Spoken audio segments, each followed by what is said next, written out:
बिस्मिल्लाहिर्रहमानिर्रहीम। मैं हूं इमान सदीक और आज के लेक्चर में हम डिस्कस करेंगे मेटालिक करैक्टर। सबसे पहले हम इसकी डिफाइन देखेंगे।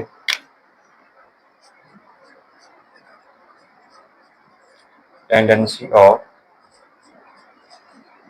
Elements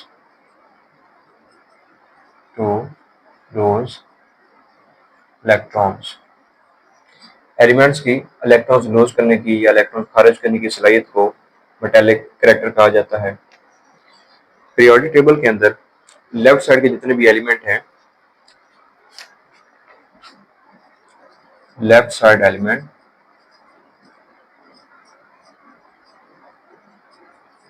in periodic table, left side के जितने भी एलिमेंट्स हैं इनकी सलाहियत होती है कि ज़्यादा इलेक्ट्रॉन को लूज करने की सलाहियत रखते हैं और ग्रेटर जो है टेंडेंसी होती है टू लूज इलेक्ट्रॉन, और इसी वजह से इनका जो मेटालिक करैक्टर होता है वो भी ज़्यादा होता है।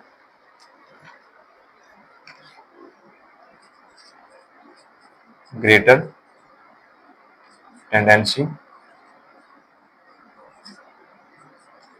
To lose electrons. Left side के जितने एलिमेंट्स हैं इनके इलेक्ट्रॉन लूज करने की सलाहियत ज़्यादा होती है और इसलिए इनको जो है वो मेटल्स होती हैं।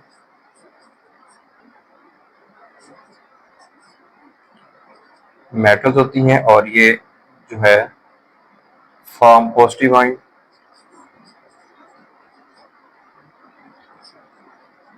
Positive ions. लेफ्ट साइड के जितने भी एलिमेंट्स हैं ये मेटल्स कहलाते हैं और ये पॉजिटिव आयन बनाते हैं। मिसाल के तौर पर ग्रुप 1 के जो एलिमेंट हैं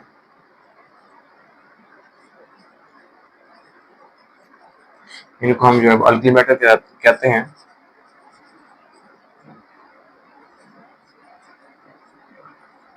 ग्रुप 1 के एलिमेंट्स अल्कली मेटल्स होते हैं और ये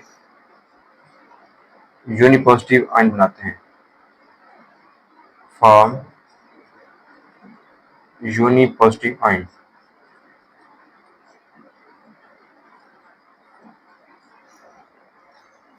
और इसके अलावा जो ग्रुप 2 के एलिमेंट्स हैं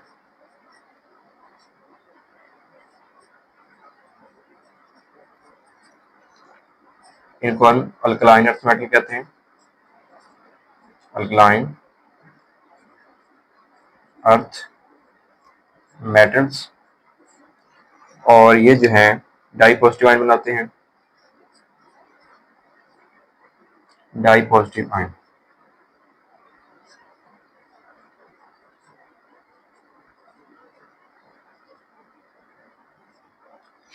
ये जितनी भी इनकी टेंडेंसी होगी जो मेटल्स हैं ये डिपेंड करेगा इनके वैलेंस इलेक्ट्रॉनिक कॉन्फ़िगरेशन के ऊपर। अब ग्रुप 1 के जो एलिमेंट्स हैं इनके वैलेंस शेल में सिर्फ एक इलेक्ट्रॉन होता है और ये उसको आसानी से डोनेट कर सकते हैं, लूज कर सकते हैं, तो इसलिए ये यूनिपॉजिटिव आयन बनाते हैं।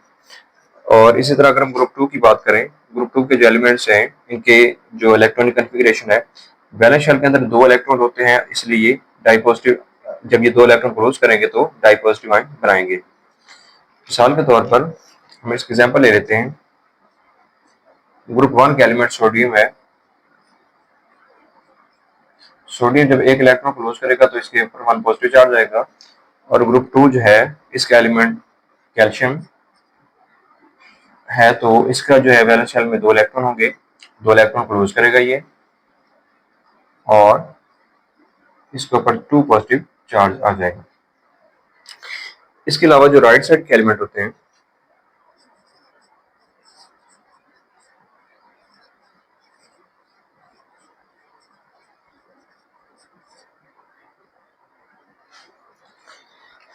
राइट साइड के जो एलिमेंट होते हैं उनको उनकी सलाहियत होती है कि वो इलेक्ट्रॉन को गेन कर सकते हैं, हासिल करते हैं, और वो इनको हम नॉन मेटल्स कहते हैं।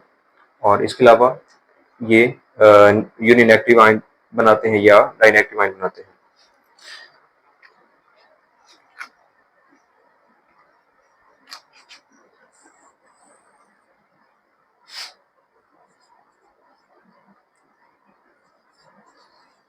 ग्रेटर टेंडेंसी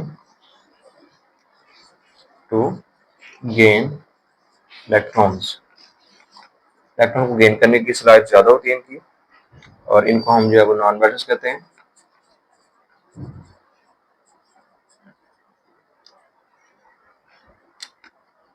और फॉर्म नेगेटिव आयन, ये क्या करते हैं कि नेगेटिव आयन बनाते हैं। मिसाल के तौर पर ग्रुप 17 के ग्रुप 16 जो है इसमें ऑक्सीजन आता है, ये 2 इलेक्ट्रॉन को गेन करने की सलाहियत रखता है। 2 इलेक्ट्रॉन को गेन करेगा तो इसके ऊपर 2 नेगेटिव चार्ज आएगा। ग्रुप 17 की बात करें तो फॉर एग्जांपल फ्लोरीन है, इसको 1 इलेक्ट्रॉन चाहिए, अपना ऑक्टेट पूरा करता है। 1 इलेक्ट्रॉन गेन करेगा तो इसकी आखिरी शेल में 8 इलेक्ट्रॉन यानी इसका ऑक्टेट पूरा हो जाएगा, और ये जो है F नेगेटिव यानी क्लोराइड आयन बनाएगा। अब इसके बाद ट्रेंड की बात करें, trend in period. Metallic character का जो ट्रेंड है अक्रॉस पीरियड ये डिक्रीज करता है।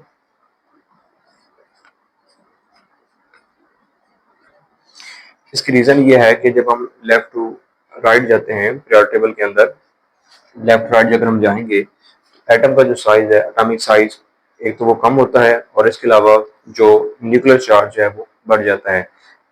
तो न्यूक्लियर चार्ज जब बढ़ जाएगा तो वहां से उस एटम के वैलेंस शेल से इलेक्ट्रॉन निकालना डिफिकल्ट होता है। तो इसी वजह से लेफ्ट टू राइट जो है ये मेटालिक कैरेक्टर डिक्रीज करता है अक्रॉस द पीरियड।